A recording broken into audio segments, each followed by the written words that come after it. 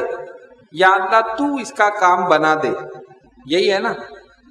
اللہ سے دعا ہوگی نا. اور جس سے دعا کر رہا ہوں، جس سے سفارش کر رہا ہوں، جس کی بارگاہ میں عرض کر رہا ہوں کہ اس کا کام ہو جائے، اس کے سامنے جھکتا نہیں، اس کے سامنے جھکتا نہیں. کیسے وہ کام کرے گا؟ کیسے وہ راضی ہوگا؟ اسی نقطے کو سمجھا ان بزرگان دین اولیاء کاملین نے. ہم پوری دنیا کو راضی کرنے میں لگے رہے اور وہ لوگ صرف اس ایک خالق و مالک کو راضی کرنے میں لگے. انہوں نے صرف اس کو راضی کیا. ہم پوری دنیا کو راضی کر رہے ہیں.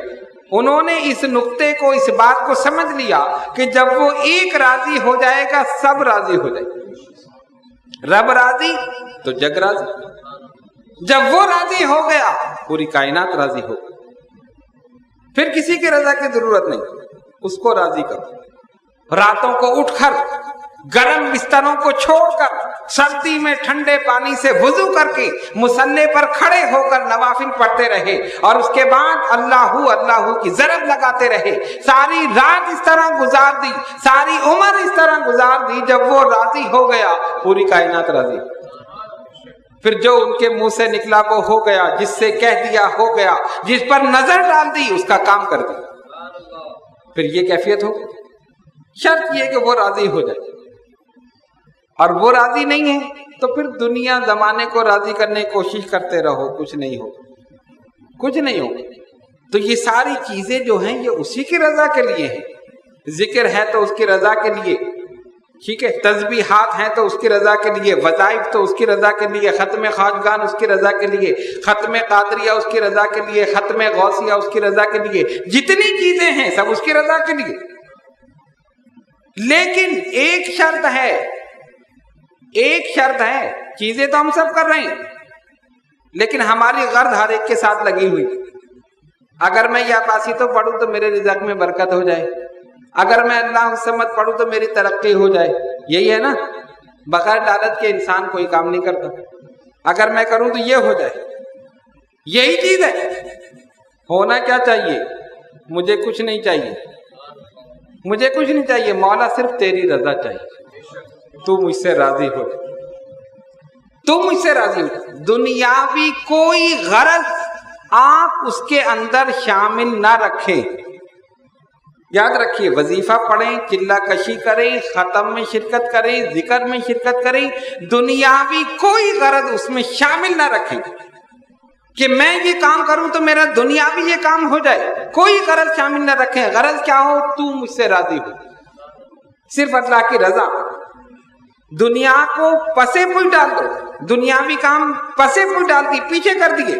صرف اللہ کی رضا اپنے پیش نظر رکھی. جب وہ راضی ہو گیا دنیاوی کام خود بخود ہو جائے گا. دنیاوی کام خود بخود ہو جائیں گے، صرف اس کی رضا. اگر یہ چیز ہمارے دل کے اندر پیدا ہو جائے تو دنیا بھی سنور جائے، آخرت بھی سنور جائے.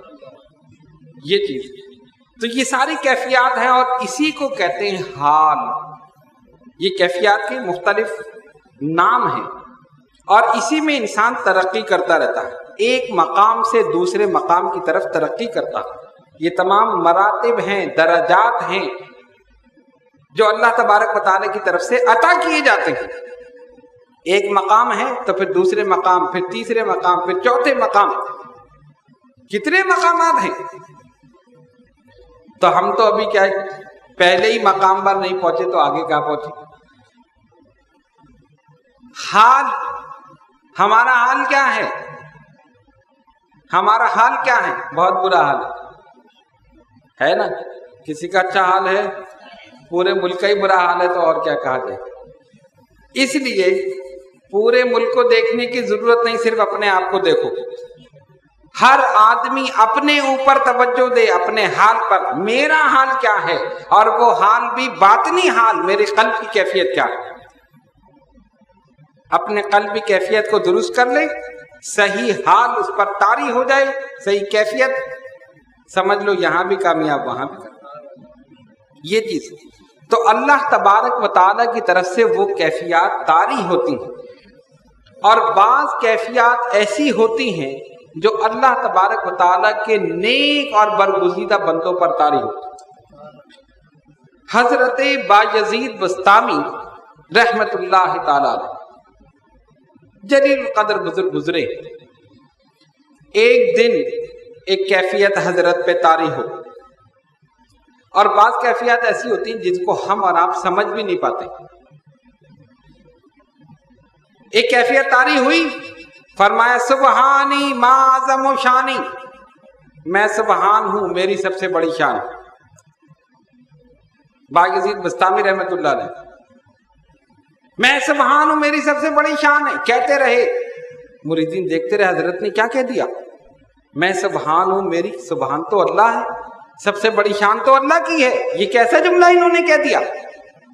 کیفیت دور ہو گئی، حاضر ہوئے حضور، ایک عرض کیا ہے؟ سرکار آپ کی زبان سے یہ نکلا کہ سبحانی ما اعظم شانی، میں سبحان ہوں، میری سب سے بڑی شان۔ فرمایا لا حول ولا قوت الا باللہ، میں نہیں کہہ سکتا۔ ارے حضرت آپ نے کہا ہے؟ نہیں میں نہیں کہہ سکتا۔ یہ بیٹھے ہوئے سارے مریدین، یہ سارے گواہ ہیں۔ آپ نے فرمایا کیوں؟ میں نے کہا تھا۔ ہاں حضور آپ نے کہا۔ فرمایا یہ تو کفریہ جملہ ہے، ایسا کہنے والا تو واجب القتل ہے۔ کہا حضور بات تو صحیح ہے، لیکن آپ کے منہ سے نکلا، تم نے مجھے پھر قتل کیوں نہیں کر دیا؟ اچھا ہاں بالکل، جس کے منہ سے نکلے واجب القتل ہے، قتل کر دو فوراً۔ اب اگر کبھی میرے منہ سے ایسی بات سنو فوراً قتل کر دو۔ اچھا، وہ تیار ہو گئے صاحب۔ کچھ دن کے بعد حضرت پہ کیفیت طاری ہوئی، فرمایا سبحانی ما اعظم شانی، میں سبحان ہوں، میری سب سے بڑی شان ہے۔ وہ سب چھریاں لے کے تیار، چلو، اور آ کر چھری ماری۔ لیکن ہوا کیا کہ حضرت کے جسم پہ جس مقام پر چھری مارے، اس مارنے والے کے اپنی وہی جگہ کٹ جائے، اور حضرت کے نہ خون نکلے نہ کچھ ہو۔ یعنی ہاتھ پہ اگر چھری ماری تو اس کا اپنا ہاتھ کٹ گیا، اگر سینے پہ ماری تو اپنے ہی سینہ کٹ گیا، پیٹ پہ ماری تو اپنا پیٹ کٹ گیا، اور حضرت اسی طرح فرمانے سبحانی ما اعظم شان، میں سبحان ہوں، میری سب سے بڑی شان۔ مریدین حیران ہوئے، سارے زخمی ہو گئے، وہ پیچھے ہٹ گئے۔ یار یہ عجیب بات ہے، مارتے ان کو لگتی ہمارے، زخمی ہم ہو رہے ہیں، یہ کیا بات ہے؟ وہ سب بیٹھ گئے، کیفیت دور ہو گئی۔ کہا حضور آپ نے فرمایا سبحانی ما اعظم شانی، فرمایا نہیں میں نہیں کہہ سکتا، لا حول ولا قوت۔ ارے کمال کی بات ہے، آپ کہہ رہے میں نہیں کہہ سکتا، یہ سارے موجود ہیں۔ فرمایا اچھا میں نے کہا تھا؟ ہاں، تو میں نے تم سے کیا کہا تھا؟ ایسا کہنے والا واجب القتل ہے، جب میرے منہ سے نکلے مجھے قتل کر دینا، کیوں نہیں تم نے قتل کیا؟ کہ یہ پڑے ہوئے سارے پٹی باندھ کے بیچارے، کیا ہوا؟ انہوں نے چھریاں ماری تھی، پھر کیا ہوا؟ یہ جس جگہ آپ کے چھری مارتے تھے ان کے اپنے وہی جگہ کٹ جاتی، اگر آپ کے ہاتھ پہ مارے تو ان کا ہاتھ کٹ جائے، آپ کے پیر پہ مارے تو پیر کٹ جائے، یہ سارے زخمی پڑے ہوئے۔ فرمایا لاؤ چھری، لاؤ چھری لایا، آپ نے اپنی انگلی پہ ماری، خون نکلنے لگا۔ یہ دیکھو بایزید کی تو انگلی سے خون نکل رہا، کیسے تم نے چھری ماری؟ کہا حضور ابھی تو خون نکل رہا ہے، اس وقت تو بڑی چھریاں ماری، نہ خون نکلا نہ آپ کو تکلیف ہوئی، مارنے والے کی اپنی انگلی کٹ گئی، اپنا پیر کٹ گیا۔ فرمایا اگر یہ کیفیت تھی تو پھر وہی ہوگا جو سبحان ہے، جس کی سب سے بڑی شان، پھر بایزید ہوگا ہی نہیں، پھر وہی ہوگا، اسی کا غلبہ ہوگا۔